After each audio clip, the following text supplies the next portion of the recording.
다 같이 이제 묵도하심으로 3월 22일 주일 예배를 하나님 앞에 올려드리도록 하겠습니다. 기도하시겠습니다. 고마우신 아버지 하나님 은혜를 감사합니다. 곳곳에 흩어져서 각자의 삶을 살고 또 하나님을 부르짖고 예배해야 하지만 이제 어려운 상황 가운데서 모이지 못하고 있는 처소에서 예배합니다. 하나님 불쌍히 여기시고 예배하는 곳곳에 임재하여 주시어서 우리의 예배를 받아주시옵시고 한없는 은혜를 이 시간 우리에게 내려 주시옵소서. 감사드리며 예수 그리스도의 이름으로 기도하옵나이다. 아멘. 사도신경으로 신앙 고백 드리겠습니다. 전능하사 천지를 만드신 하나님 아버지를 내가 믿사오며 그 외아들 우리 주 예수 그리스도를 믿사오니 이는 성령으로 잉태하사 동정녀 마리아에게 나시고 본디오 빌라도에게 고난을 받으사 십자가에 못 박혀 죽으시고 장사한 지 사흘 만에 죽은 자 가운데에서 다시 살아나시며 하늘에 오르사 전능하신 하나님 우편에 앉아 계시다가 저리로서 산자와 죽은 자를 심판하러 오시리라. 성령을 믿사오며 거룩한 공예와 성도가 서로 교통하는 것과 죄를 사하여 주시는 것과 몸이 다시 사는 것과 영원히 사는 것을 믿사옵나이다. 아멘. 찬송가 183장 같이 찬양드리겠습니다. 183장 빈들의 마른 풀같이 찬양드리겠습니다. 183장입니다. 빈들의 마른 풀같이 시들은 나의 영혼 주님이 약속한 성령 간절히 기다리네. 가물음의 마른 땅에 단비를 내리시듯 성령의 단비를 부어 새 생명 주옵소서. 반가운 빗소리 들려 산천이 춤을 추네. 봄비로 내리는 성령 내게도 주옵소서. 가물음의 마른 땅에 담비를 내리시듯 성령의 담비를 부어 새 생명 주옵소서. 절 따라 우로를 내려 조목이 무성하니 갈급한 내 심령 위에 성령을 부소서. 가물음의 마른 땅에 담비를 내리시듯 성령의 담비를 부어 새 생명 주옵소서. 참되신 사랑의 언약 어길 수 있사오랴. 오늘의 흡족한 은혜 주실 줄 믿습니다. 가물음의 마른 땅에 담비를 내리시듯 성령의 담비를 부어 새 생명 주옵소서.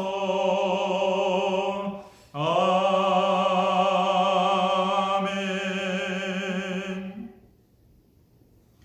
하나님께서 주시는 말씀은 사무엘상 23장 10절에서 14절까지 말씀이 되겠습니다. 사무엘상 23장 10절에서 14절 구약성경 448면이 되겠습니다.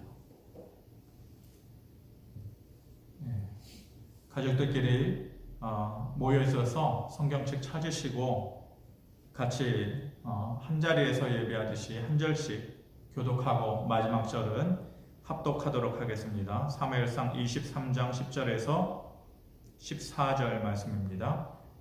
10절부터 교독합니다. 다윗이 이르되 이스라엘 하나님 여호와여, 사울이 나 때문에 이 성읍을 멸하려고 그 일나로 내려오기를 꾀한다 함을 주의 종이 분명히 들었나이다. 그 일라 사람들이 나를 그의 손에 넘기겠나이까? 주의 종이 들은 대로 사울이 내려오겠나이까? 이스라엘의 하나님 여호와여, 원하건대 주의 종에게 일러 주옵소서 하니 여호와께서 이르시되 그가 내려오리라 하신지라. 다윗이 이르되 그 일라 사람들이 나와 내 사람들을 사울의 손에 넘기겠나이까 하니 여호와께서 이르시되 그들이 너를 넘기리라 하신지라. 다윗과 그의 사람 600명 가량이 일어나 그일라를 떠나서 갈 수 있는 곳으로 갔더니 다윗이 그일라에서 피한 것을 어떤 사람이 사울에게 말하매 사울이 가기를 그치니라. 봅니다. 다윗이 광야의 요새에도 있었고 또 십광야 산골에도 머물렀으므로 사울이 매일 찾되 하나님이 그를 그의 손에 넘기지 아니하시니라. 아멘. 기도하겠습니다. 고마우신 아버지 하나님, 화면으로 남아 하나님께 예배하고 또 말씀을 듣게 하시니 감사합니다. 말씀이 생명되고 말씀이 힘이 되고 위로됨을 우리가 믿습니다. 주시는 말씀 우리의 삶의 한복판에 깊게 뿌리 내리게 하시고 시시때때로 그 말씀이 우리에게 새 힘이 되고 하나님의 함께 하심이 느껴지는, 그리고 그 은혜가 우리에게 부어지는 귀한 시간 되게 하여 주시옵소서. 감사드리며 예수 그리스도의 이름으로 기도하옵나이다. 아멘. 할렐루야. 넘어지지 아니하다라는 제목으로 하나님의 말씀 전하도록 하겠습니다. 좀 답답한 시간을 보내고 있죠. 저뿐만 아니라 여러분들도 마찬가지일 거라고 생각합니다. 힘이 빠지고 또 언제 이 어려운 시기가 끝날까 고대하고 있지만은 끝이 보이지 않는 것 같으니까 오히려 우리에게 더 힘이 겨운 것 같습니다. 간간히 다윗의 삶에 대해서 사무엘서를 보면서 다시 돌아보고 있습니다. 그리고 그 말씀을 통해서 그때는 느끼지 못했던 또 새로운 은혜를, 또 다른 은혜를 요즘 새롭게 느끼게 되는 것 같습니다. 사무엘서는 다윗과 사울의 삶의 비교책이다, 이렇게 얘기할 수도 있습니다. 하나님께서 선택받고 하나님께로부터 선택받고 도움을 받아서 살았던 다윗의 삶과 또 그와 반대로 하나님의 손에서 멀어져서 버림을 받았던 사울의 삶을 잘 비교해서 얘기해주고 우리에게 보여주고 있습니다. 그렇지만 다윗의 삶도 그렇게 손쉬운 삶은 아니었죠. 한때는 많은 사람들로부터 공격당하는 그러한 삶 아니었습니까? 버림받고 외로운 인생이었을 때도 있었습니다. 이름도 모르고 전혀 관계없던 사람들이 다윗의 반대편에 서서 무조건 다윗을 잡아서 사울에게 넘겨주겠다, 그러는 사람들도 많이 있었고, 때로는 다윗이 한때 도와주었던 사람들인데 이제는 다윗에게서 등을 돌리고 또 배신하고, 그렇게 해서 다윗이 버림받았을 때도 있었죠. 전혀 알지 못하는 사람들인데도 내 인생의 목적은, 내가 태어나서 살아가는 목표는 다윗을 죽이는 것이다, 다윗을 잡아서 사울에게 넘기는 것이다 라고 말하는 사람들도 있었습니다. 사울은 그런 사람들을 앞세워서 다윗을 잡으려고 끝까지 추격을 하고 있습니다. 그렇게 다윗이 도망가다가 한때에 마온이라고 하는 황무지에 이르게 되죠. 거기에서 결정적으로 다윗이 사울의 사람들에게 잡히기 직전에 위기에 처할 때가 있었습니다. 그런데 바로 그때 하나님의 손길이 나타납니다. 기적적으로 하나님께서 타이밍을 정확하게 맞추셔서 놀라운 방법으로 다윗을 그 사울의 사람들의 손길로부터 구원해 내시죠. 사무엘상 23장 27절 말씀, 오늘 본문의 말씀보다는 뒤의 말씀인데 관련이 있는 말씀이니까 23장 27절 말씀 같이 한번 보도록 하겠습니다. 제가 읽겠습니다. 이는 사울과 그의 사람들이 다윗과 그의 사람들을 에워싸고 잡으러 함이었더라. 전령이 사울에게 와서 이르되 급히 오소서 블레셋 사람들이 땅을 침노하나이다. 아멘. 지금 바로 다윗이 사울의 사람들의 손에 잡히기 직전에 있는 것이에요. 조금만 더 하면은 그토록 찾아다녔던, 잡고 싶었던 다윗을 잡을 수가 있는 거예요. 그런데 바로 직전에 나타난 하나님의 은혜의 손길, 그 구원의 손길이라는 것이 갑자기 전령이 뛰어온 것이죠. 사울왕에게 얘기하기를 왕이시여 큰일 났습니다. 지금 블레셋 사람들이 나라를 쳐들어와가지고 위태위태하고 한데 지금 다윗 한 사람 잡겠다고 하는 것이 그렇게 큰 문제가 아니다. 지금 나라가 위기 가운데 있으니까 다윗 잡는 것은 그만두고 빨리 돌아가셔야 된다라고 급하게 지금 소식을 전하고 있는 것입니다. 아마도 눈앞에서 다윗을 놓친 그 사울의 마음은 아마도 굉장히 억울했을 것입니다. 그렇게 힘겹게 다윗을 잡으려고 찾아다녔는데 이제 겨우 잡으려고 하는데 이 또한 무슨 일이냐 그런 생각이 들었겠죠. 다윗이 참 운 좋다. 아마도 다윗을 향해서 그렇게 소리쳤겠죠. 너 참 운 좋다. 하지만 이번뿐이다. 너를 잡기 위해서 많은 사람들이 내 편이 되어주고 도망갈 것은 뻔한 것이다. 다음번에는 분명히 너를 잡을 것이다. 이번에는 운 좋은 줄 알아라. 아마도 사울은 그 마음 가운데 그렇게 생각했을 것입니다. 그런데 그들이 모르는 사실이 한 가지 있는 거죠. 사실 그 상황만 놓고 보면 다윗이 운 좋은 거 맞습니다. 그렇다면 정말로 다윗의 운이 좋은 것만으로 그 위기를 벗어났을까? 사람들이 흔히 얘기하는 운 좋은 사람이었을까? 그것만으로 다윗이 생명을 지킬 수 있었을까? 거기에는 숨어진 비하인드 스토리가 있는 것입니다.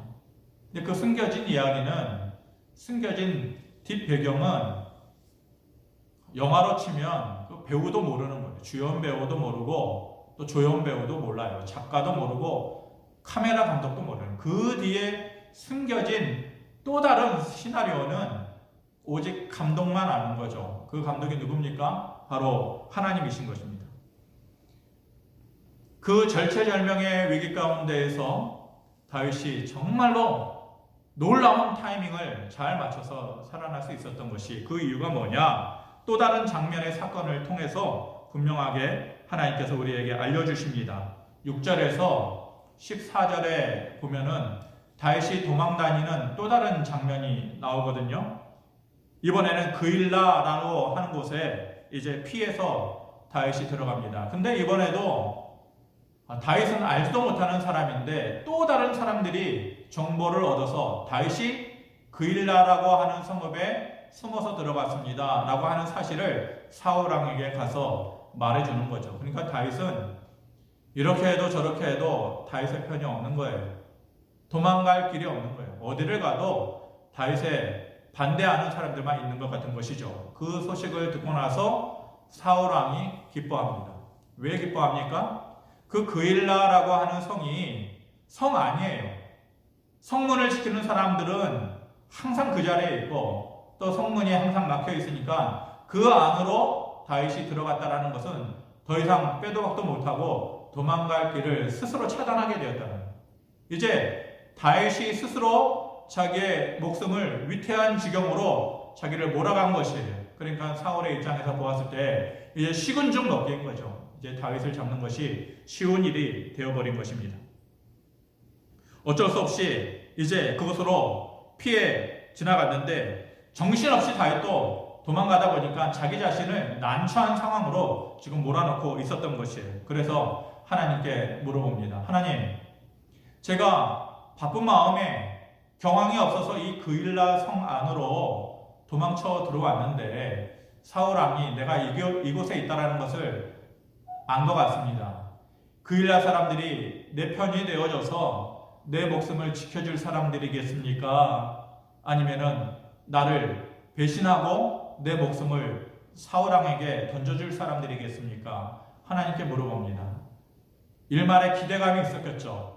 하나님께서 나를 이렇게 버리지 않을 거야. 그일라 사람들의 마음에 아마도 나를 불쌍히 여겨서 나를 아마 숨겨줄 것이야. 아마 그런 기대하는 마음이 있었을 것입니다.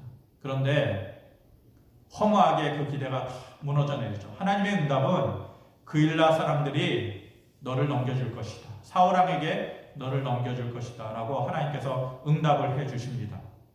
그러니까 어쩔 수 없이 그곳을 떠나서 또 다른 곳으로 피난길을 떠나야 하는 그런 신세가 된 것이죠. 도망가는데 다윗이 혼자가 아니에요. 때로는 혼자보다 여럿이 낫죠. 도망 다니는 길도 때로는 옆에 누군가가 있으면 덜 외롭겠죠. 그런데 이 같이 도망 다니는 사람이 13절에 보니까 600명가량이나 되었다라는 것이에요. 다윗 혼자 도망가도 이 사람 저 사람의 눈을 피해가지고 도망 다니는 것이 결코 쉽지 않은데 모든 사람들이 사울의 편에 서서 다윗을 잡아서 사울에게 넘겨주려고 하고 그런 분위기 가운데 있는데 600명이나 되는 사람들이 다윗과 함께 움직이니까 이건 도저히 어떻게 피할 방법이 없는 것이에요. 잡히려고 아마도 작정을 하면서 돌아다니는 그런 입장이 된 것이죠.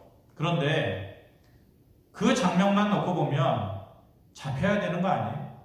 600명가량이나 되는 사람들이 다윗과 함께 도망길에 나서고 있다. 사람들의 눈에 금방 띌 거 아니에요. 어디를 가든지 그냥 보일 거 아니에요. 그러면은 쉽게 잡혀야 하는데 다윗이 안 잡혀요. 잡히지 않는 것이에요. 14절에 그 은혜의 비밀이 그 안에 있습니다.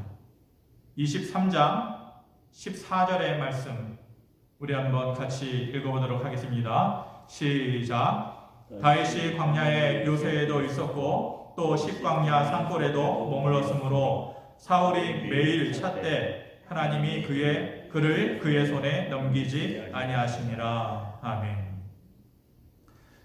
여기저기 돌아다니는데 사울이 어떻게 했다고 합니까? 매일 찾았다.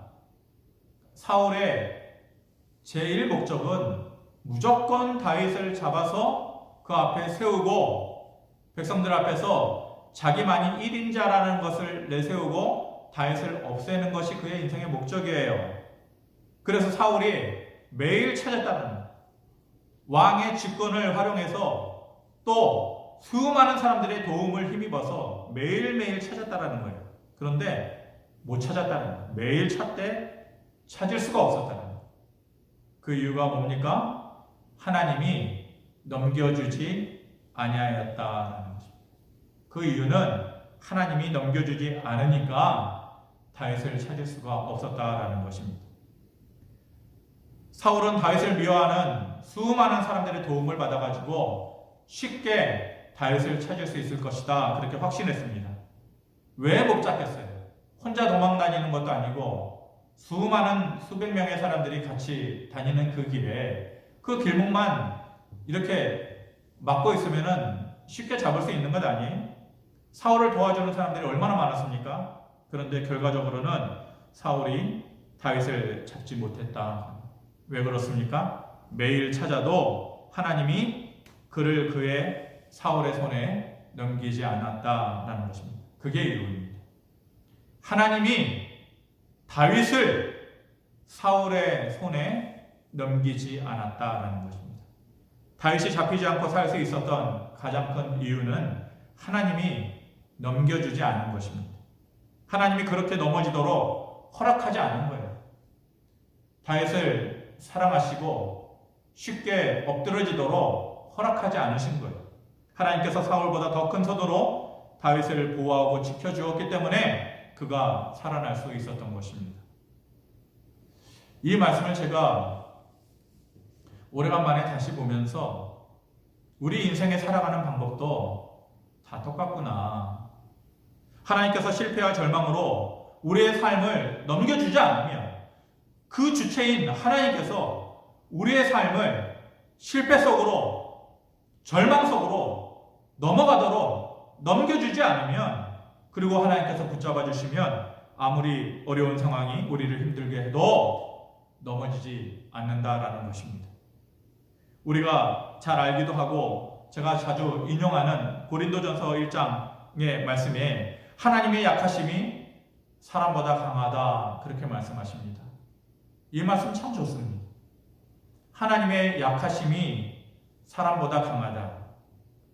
아무리 어려운 상황으로 돌아간다 할지라도 그 누구보다도 더 큰 능력의 손을 가지신 하나님께서 괜찮다, 내가 도와준다, 내가 너의 편이 되어준다 라고 말씀해 주시면은 절망의 상황 가운데서도 우리가 이겨낼 수 있는 힘이 생겨난다는 것입니다. 사무엘하 8장에 보면은 소바라고 하는 나라가 있습니다. 소바라는 나라는 지금의 시리아 땅입니다. 내전으로 오랫동안 고생하는 나라 아닙니까? 성경의 지명으로 하면은 이 시리아는 그 당시에 아람이라고 하는 나라였죠. 아람이라는 나라가 여러 나라가 연합해가지고 세워진 나라입니다. 그러니까 그 여러 나라가 연합해가지고 세운 그 아람이라는 나라 중에서도 가장 큰 힘을 가지고 있었던 주체적인 나라가 이 소바라고 하는 나라였습니다. 그런데 그 소바라고 하는 나라하고 다윗하고 전쟁을 합니다. 그런데 생각지도 못하는 그 큰 강대국이었던 소바라고 하는 나라를 다윗과 이스라엘이 이기죠. 그리고 그 소문이 많은 다른 나라에 파다하게 퍼집니다. 아람의 동맹국이었던 다른 나라 사람들이 힘을 모으게 되는 거죠. 이게 어찌된 일이냐? 그 작았던 나라이고 도망다니던 다윗과의 전쟁에서 어떻게 우리가 이렇게 무참히 쓰러질 수 있느냐? 그러면서 아람 나라를 이루었던 모든 동맹국들이 다 힘을 모아서 다윗과 전쟁을 하려고 합니다. 여러분, 성경을 보시기 전에 이 결과가 어떻게 되었을까요?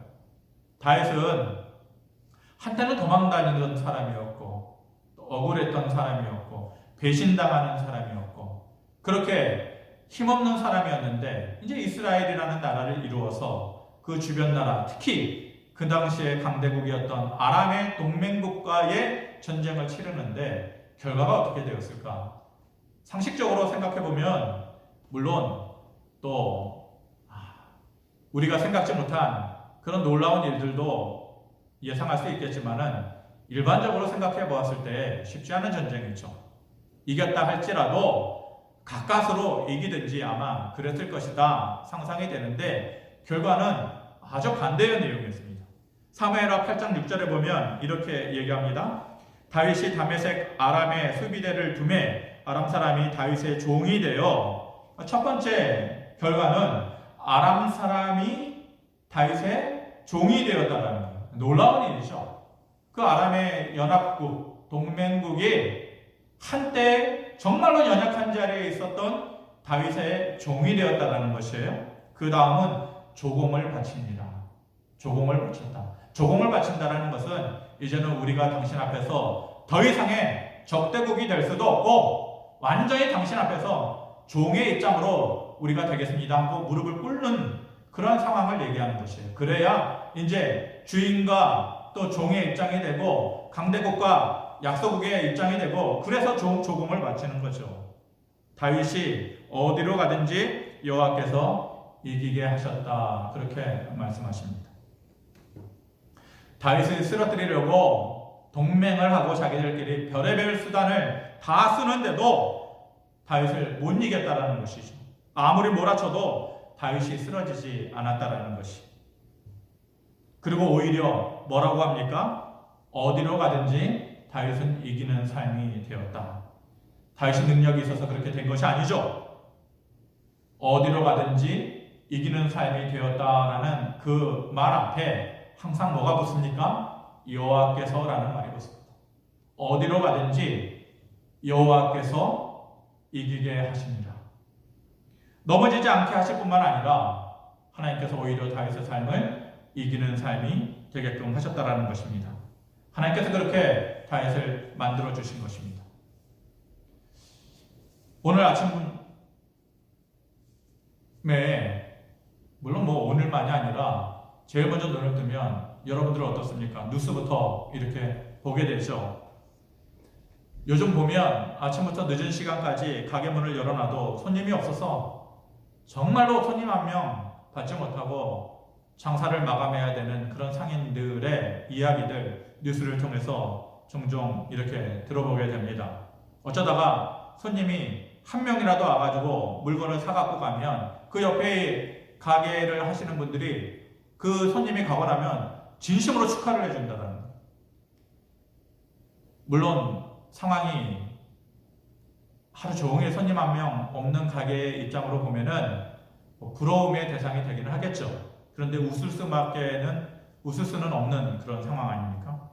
뉴스에서 이런 인터뷰하는 모습을 그리고 보면서 순간 이 시편의 127편의 말씀, 이 사람들이 손님을 한 명이라도 받기 위해서 새벽 이른 시간에 나와가지고 가게 문을 열고 늦은 시간까지 그렇게 시장에서 자리를 지키는데 손님 한 명 없이 하루를 공쳐야 되는 그 허무함의 시간들, 그 절망의 시간들을 보내는 그 상인들의 말을 듣는데 딱 이 말씀이 떠오르는 거예요. 시편 127편의 말씀이에요.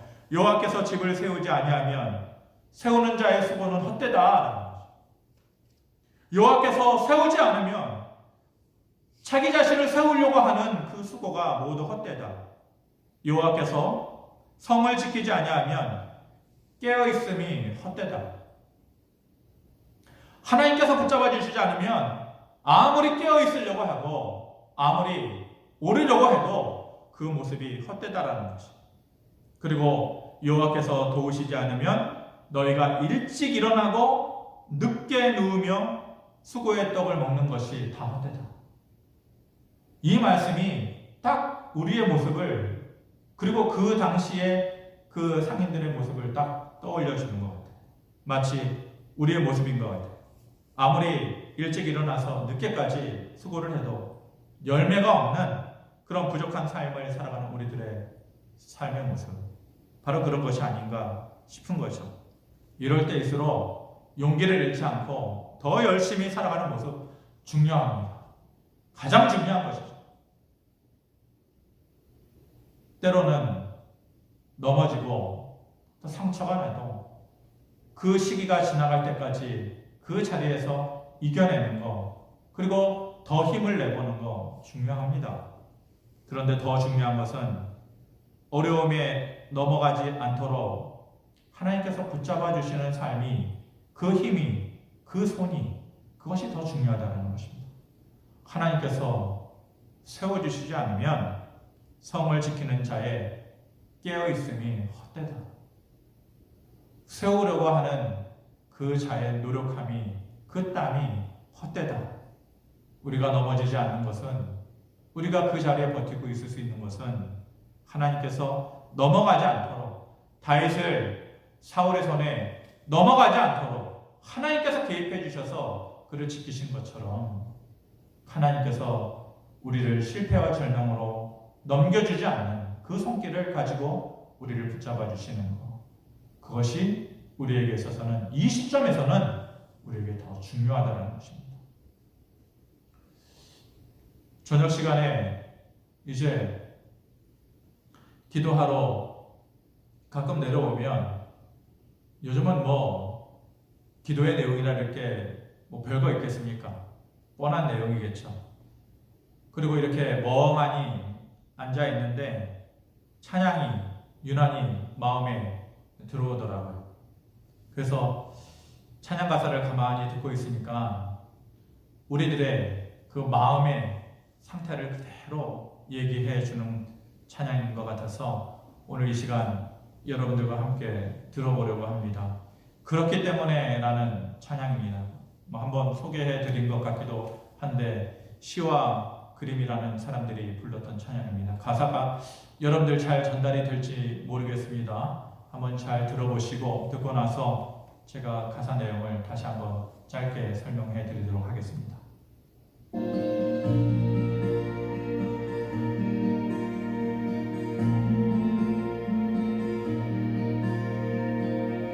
나의 지금 잡아줘, 내 힘으로는 나의 손을 잡아줘. 누군가가 필요해. 나는 지금 두려워. 길이 끊어진 듯해. 그냥 다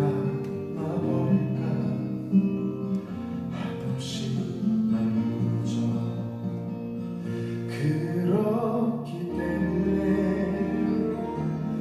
나는 널 사랑한다. 그렇기 때문에 너를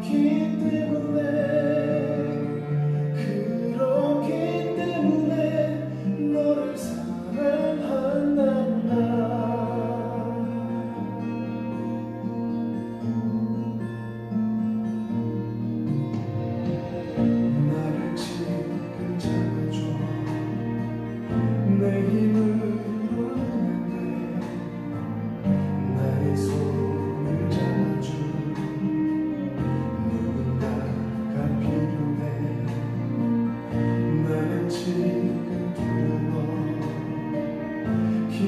길이 끊어진 듯해. 그냥 놔버릴까. 한없이 막 무너져. 그렇기 때문에 나는 널 사랑한단다.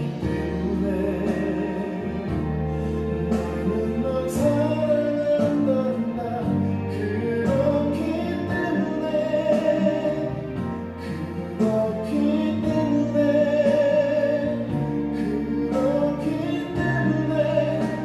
너를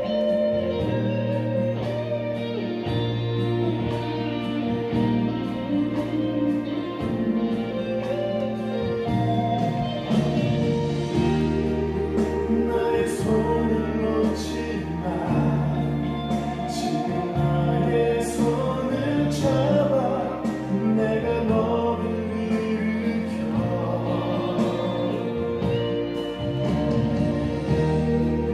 다시 살게 할 거야. 제발 손을 놓지 마. 나는 너를 놓지 않아. 살아갈 힘을 줄게.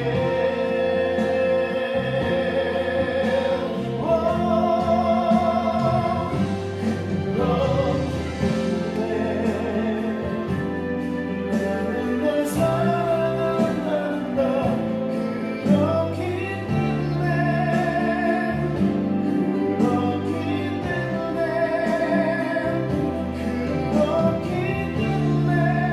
널 사랑한단다.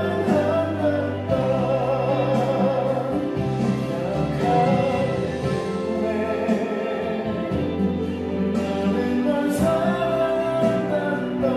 약하기 때문에 그렇기 때문에 약하기 때문에 널 사랑한단다.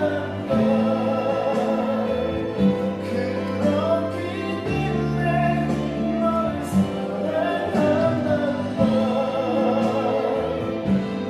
그렇기 때문에 너를 사랑한다.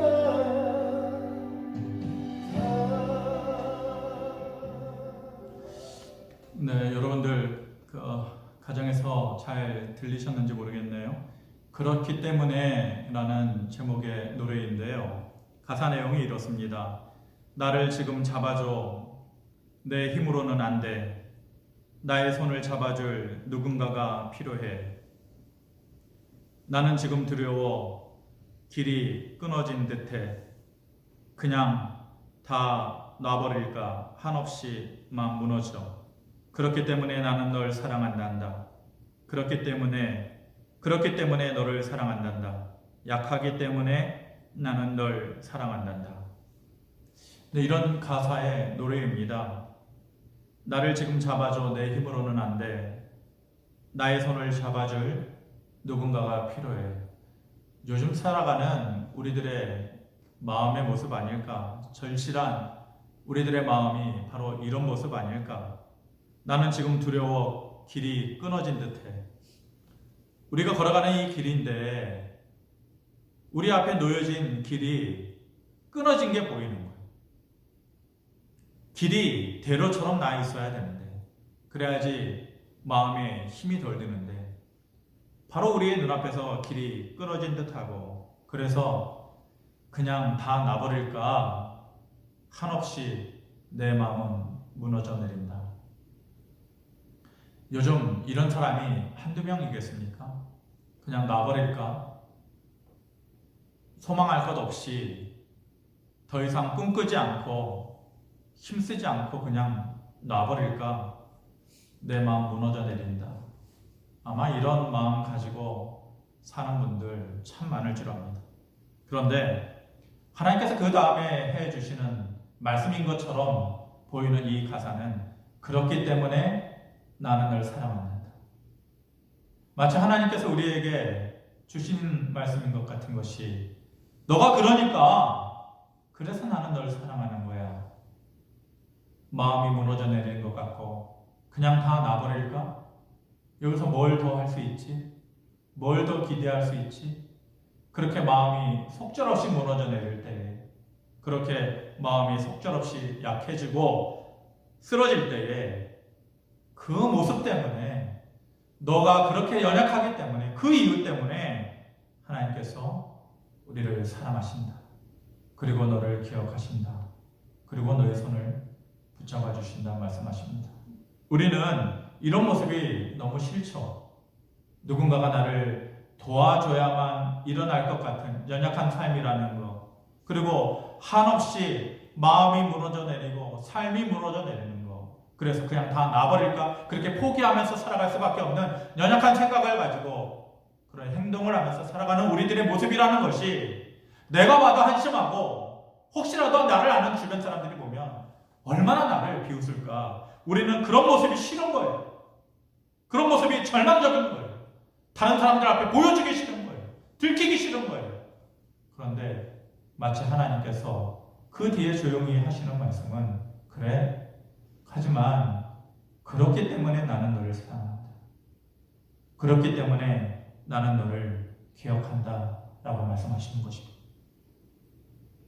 코로나19 사태가 가져오는 사회적인 상황은 매우 힘겨운 것입니다.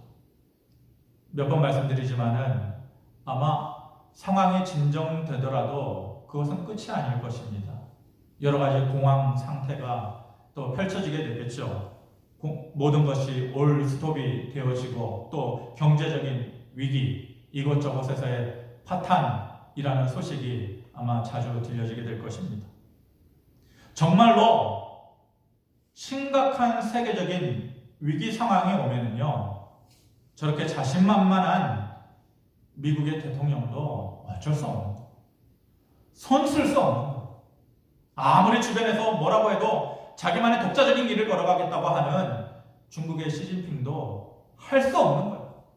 그 누구도 사람의 손으로 세상에 돌아가는 것을 바꿔놓을 수가 없는 거예요.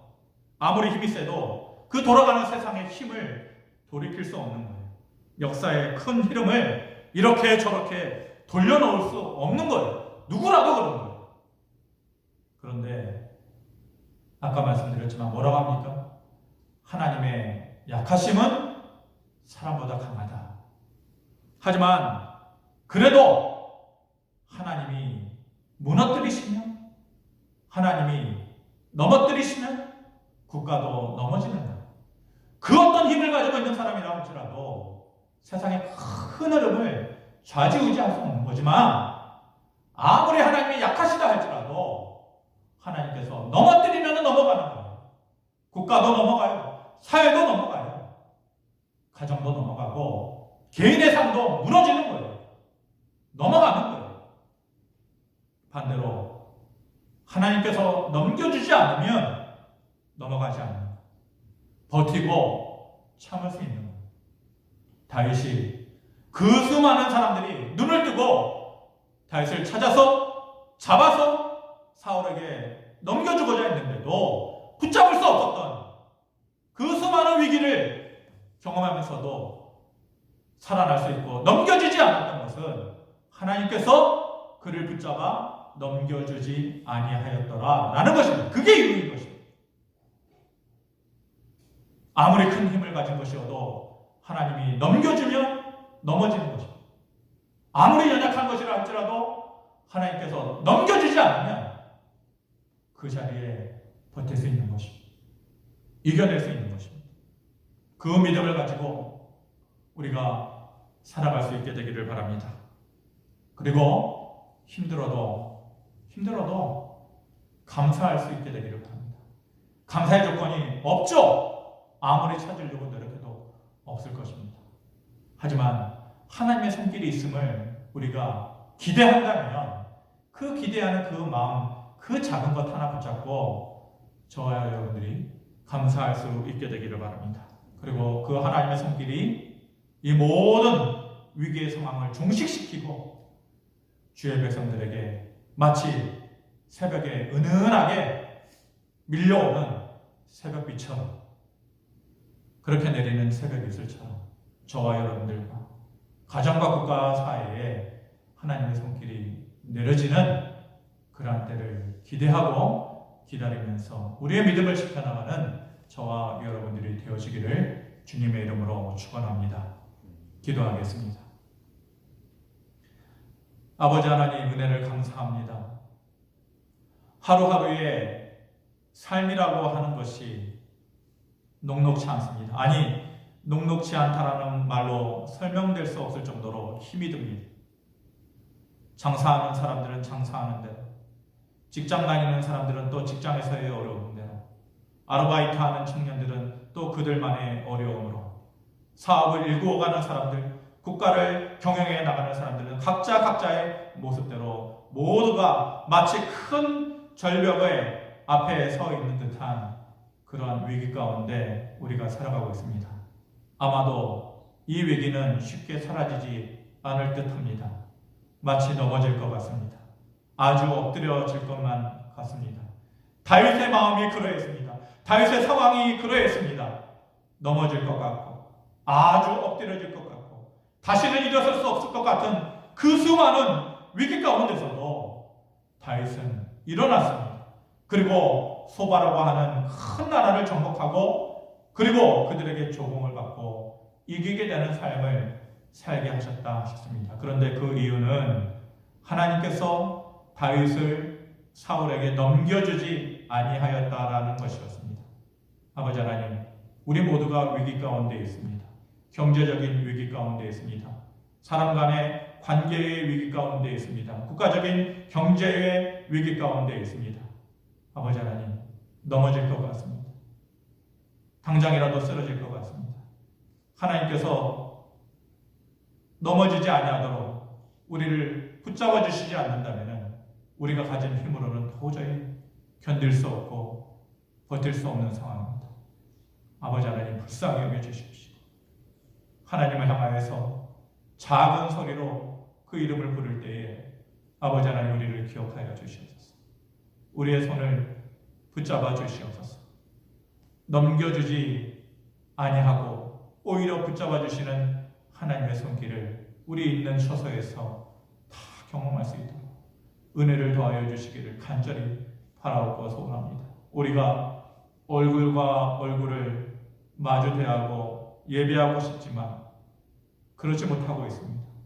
아버지 하나님, 세상의 어떠한 핍박 가운데서도 자기 믿음을 신실하게 지켜나갔던 신앙의 선배들의 모습이 아버지는 더욱더 절실하게 우리에게 필요할 때입니다. 기다리게 하시고 아버지 하나님 또한 기대하게 하시고 다시 모여서 하나님 앞에 예배할 때까지 있는 처소에서 자신의 삶과 자신의 가정과 또 자신의 건강을 잘 지켜나가다가 다시금 아버지 하나님 신속한 시기 내로 돌아와서 하나님께 예배하고 찬양할 수 있도록 은혜를 주시고 그 전까지 있는 처소에서 아버지 하나님께서 넘겨주지 아니하심으로 각자의 자리를 모두 다 지켜나갈 수 있는 은혜와 능력을 하나님께서 주시기를 간절히 바라옵고 소원합니다. 아버지 하나님, 작은 예물이지만 하나님 기억하면서 하나님께 올려드립니다. 받아주시고 아버지 하나님, 힘들고 어려울 때 모두가 또 삶을 영위하는 것이 어렵고 경제 생활을 하는 것이 어려울 때입니다. 하나님 도와주십시오. 세워나가는 부분이 없게 하시고 또 까마귀를 통해서 엘리야를 먹이신 것처럼 아버지 하나님 그렇게 상상치 못하고 생각지 못했던 방법으로 하나님의 도우시는 손길을 허락하여 주심으로 인하여서 우리가 크게 호흡할 수 있게 하시고 살아갈 용기를 가질 수 있도록 도와주시기를 간절히 바라고 원합니다. 아버지 하나님, 가난한 자들, 병든 자들을 기억하여 주시옵소서. 아버지 하나님, 살만한 사람은 살만한 대로 하나님께서 유지하여 주시고 그 상황 가운데 나아가지 못하고 오히려 몸과 마음과 삶이 더 오그라들고 더 힘을 잃어가는 연약한 자들, 아버지 하나님 이 시간에 기억하여 주시옵소서. 주님의 손을 그들의 삶 위에, 머리 위에 얹으셔서 잃어버렸던 모든 것들이 하나씩 회복될 수 있도록 주여 특별한 은혜를 더하여 주시기를 간절히 바라고 원합니다. 세상 사람들의 시선이 교회를 향하여서 따갑게 꽂히고 오히려 앞으로는 신앙생활을 해나가는 것이 오히려 눈치 보고 힘들어지게 되는 그러한 상황이 온다 할지라도 아버지 하나님, 믿음으로 끝내 승리하는 성도의 삶을 순간순간마다 누리면서 경험하면서 살아갈 수 있도록 하나님께서 채워주심으로 믿음이 이기네, 주 예수를 믿음이 온 세상이 이기네 찬양하면서 주 앞에 믿음 생활을 잘할 수 있도록 주여 우리의 믿음과 우리의 삶을 지켜주시기를 간절히 바라고 소원하오며 예수 그리스도의 이름으로 축복하며 기도하옵나이다. 아멘. 네, 교회 소식을 몇 가지 전해드리겠습니다. 모이지 않으니까 특별한 광고 내용은 없고요. 아직까지 코로나19 사태로 인해서 모이는 것이 그렇게 자연스럽지는 않습니다. 사실 이번 주부터는 모이려고 생각을 했습니다.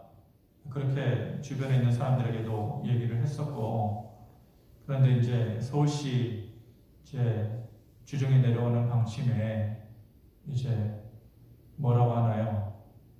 감시단이라고 하나요? 그렇게 주변에서 예배하는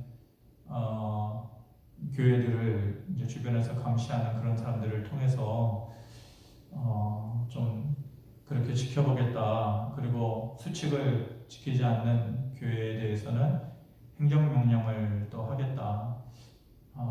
물론 그 가운데서도 우리가 예배 자리를 지킨다라는 굳건한 모습도 믿음이 되겠지만 국가도 교회입니다. 가정도 교회이듯이 국가도 어떻게 보면 교회입니다. 그래서 국가의 또 행정 지침에 대해서 무리하지 않는 선에서는 따라주는 것이 옳지 않은가.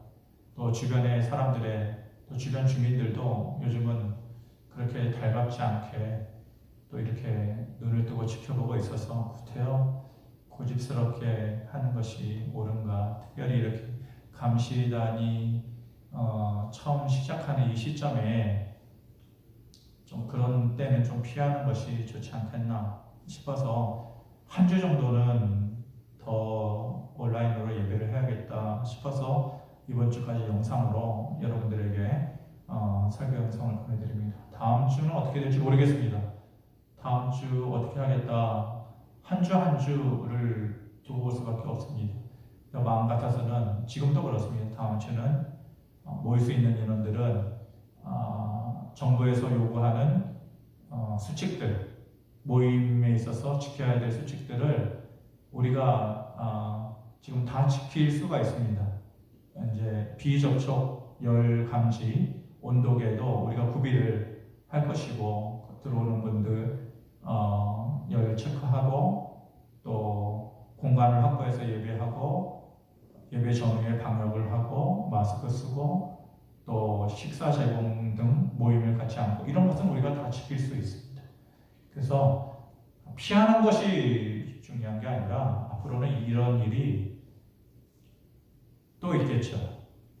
또 있을 텐데 그럴 때마다 우리가 예배를 축소하고 하나님께 모이는 모임을 속적으로 해야 되는 것이 옳으냐라는 고민을 안 할 수가 없습니다. 최대한 맞춰가면서 예배를 할 수 있도록 그렇게 애써보도록 그렇게 하겠습니다. 별도의 공지를 여러분들에게 드리도록 하겠습니다. 두 번째 광고는 물론 다 아시겠지만 대부분의 교회들은 온라인 헌금 계좌를 주보에 게재를 합니다. 근데 뭐 쓸데없는 고집은 아닌데 제가 그거를 좀 싫어했습니다. 그 온라인 헌금 계좌까지 할 필요 있느냐. 그래서 안 했었는데 코로나 사태가 진행이 되고 또 예배 모임을 가지지 못하면서 그 몇몇 분들이 그거에 대한 얘기를 해주시고 또 별도로 헌금을 계좌로 보내주시겠다고 하시는 분들이 여럿 있어서 그분들에게 개별적으로 헌금 계좌를 이제 보내드렸습니다. 근데 딱 이 사태가 되니까 주보에 헌금 계좌를 올리는 것이 조금 그렇지 않느냐라는 생각도 제가 가지고 있다라고 했더니 주변 분들이 뭐 그렇게까지 생각하느냐, 다들 이미 그렇게 하고 있는 거를 뭐 본인만 특별히 생각하느냐, 그런 말씀들을 해주셔서 또 앞으로도 이런 일이 또 있을 것을 대비해서 온라인 헌금 계좌 안내를 해드립니다. 이미 그 카톡이나 밴드를 통해서 아시는 분들은 아실 것이고 또 여러분들이 주보를 받아보지 못하니까 또 필요하신 분들은 교회로 연락을 주시면은 또 카톡이나 밴드를 통해서 또 아실 분들은 그렇게 하셔서 현장에 나와서 헌금하시기 어려운 분들은 그렇게 헌금을 하셔도 되겠습니다. 한번 말씀드리면은 국민은행 계좌이고요. 037-437-04-003012 예, 037-437-04-003012 계좌명은 봉성교회. 근데 이제 여러분들이 한번 입금하실 때에 뭐 봉투를 따로따로 하시면 되는데 현장에서는 그렇게 안 되잖아요. 한 번에 입금하시는데 11조도 감사헌금도 성교헌금도 같이 한꺼번에 입금을 하실 수밖에 없잖아요. 예를 들어서 10만 원을 헌금만 하는데 거기에 11조 5만 원, 건축헌금 3만 원, 성교헌금 2만 원 이러면은 다 따로따로 저희가 지금 주보는 계속 나가고 있습니다. 그리고 주보에도 헌금 명단자는 계속해서 지금 나가고 있거든요. 별도로 하시는 분들.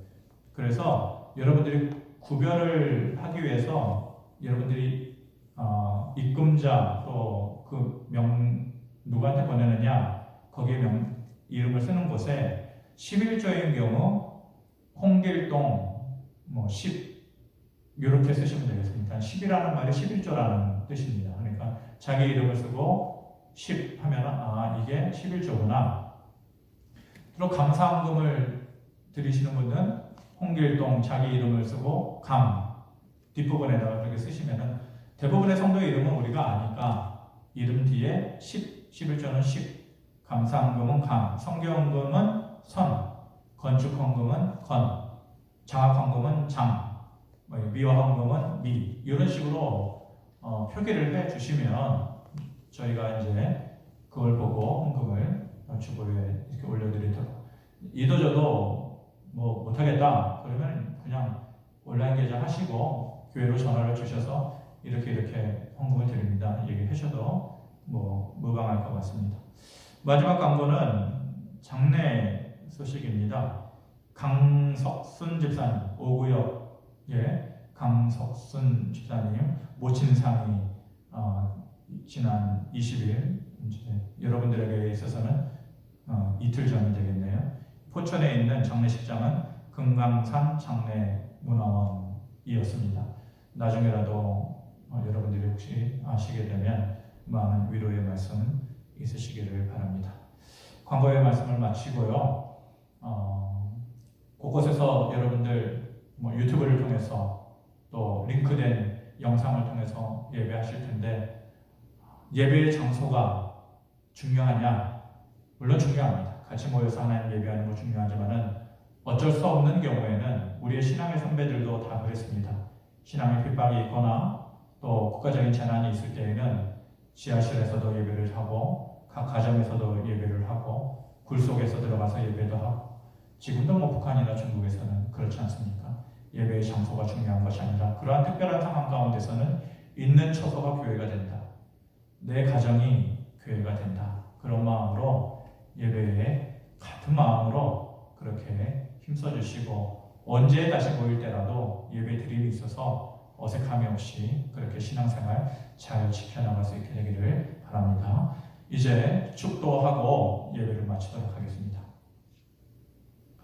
지금은 우리 주 예수 그리스도의 은혜와 하나님 아버지의 크신 사랑과 성령님의 함께 하시며 인도하시며 충만케 하심이 사람의 힘으로 넘겨주면 넘어가는 인생이 있는가 하면 한편으로 하나님의 손으로 붙잡아 주시면 아무리 큰 어려움으로 흔든다 할지라도 넘어지지 않는 삶이 있음을 믿고 그런 다윗의 삶처럼 내 인생과 내 가족과 내 교회의 삶도 그리하였으면 하고 믿는 마음으로 더욱더 하나님을 의지하면서 살아가리라 마음속에 소원하니 각각 있는 곳에서 예배하는 모든 주의 권속들 머리 위에 그리고 새롭게 시작하는 또 한 주간의 삶 위에 그대의 삶의 터전 위에 이제부터 영원토록 함께 있을지어다.